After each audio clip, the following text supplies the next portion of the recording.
Hey everybody, Roger Levin here with your practice production pearl of the week.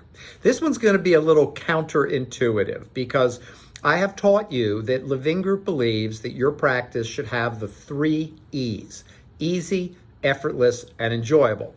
I once said that to a young dentist who contacted us for some consulting, and he said, "Oh, that would be great, then I don't have to work hard." And I had to explain to him that an easy, effortless, and enjoyable practice, you can work really hard, you just really enjoy it, and it seems easy and effortless. Because if you don't produce enough, you won't have enough income.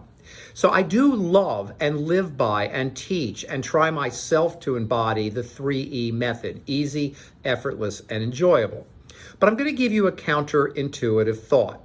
Because one of the things I've learned that in a business, there are times where you have to go through pain and suffering.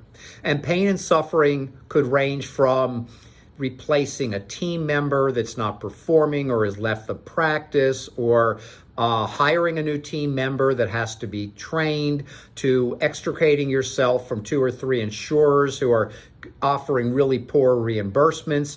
It could even be, I hope never, but a malpractice suit. And there will be times in your career where you will go through some level of pain and suffering.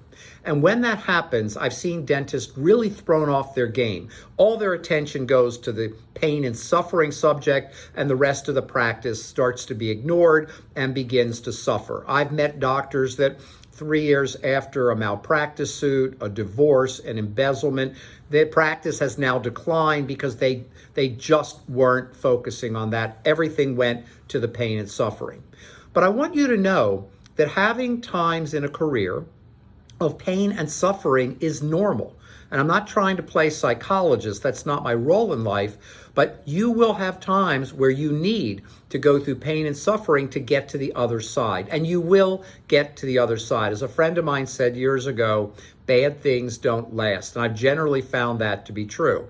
You just have to get through it. Now, the best way to get through pain and suffering, other than an internal issue, is getting an expert in your life and letting the experts do their jobs and advise you. If they've seen this 50, 200, 500 times in their career, they know what to do, they know what to anticipate, they know the questions that need to be asked. But if you are now, or at some point, and you will, going through a period of pain and suffering, it's not abnormal. It's business. Business has uncertainty. And when these things we all went through it in April and May of 2020 when the pandemic hit. Nobody knew then what was going to happen. A lot of concern out there, a lot of anxiety. Turned out not bad for dentistry, actually. But there will be times where you've got to make a decision. You've got to make a call. Sometimes you know the decision you need to make and you put it off for a month, 6 months, 2 years, or longer. That hurts you. When you know you need to go through pain and suffering to get to the other side, make that decision, make that call. And here's an example. I got a call from a doctor a couple weeks ago, and I love telling you these real life scenarios because we have so many of them every week. And he said, I'm ready to improve my systems. I said, that's great. What got you there? He said, I fired my office manager. Now, I'm not in favor or recommending suddenly firing your office manager. There are office managers watching this. You are probably fantastic. But in this case, she wasn't. And he knew it for many years. He inherited her from his father, who was a dentist, and she never respected him. She fought him on every change. He finally actually said, I just gave up and let her do what she wanted, until the practice started having some challenges. And then he said to me, and I've heard this so many times before, I should have done this years ago. And in this exact situation only, he's right. He should have done it years ago.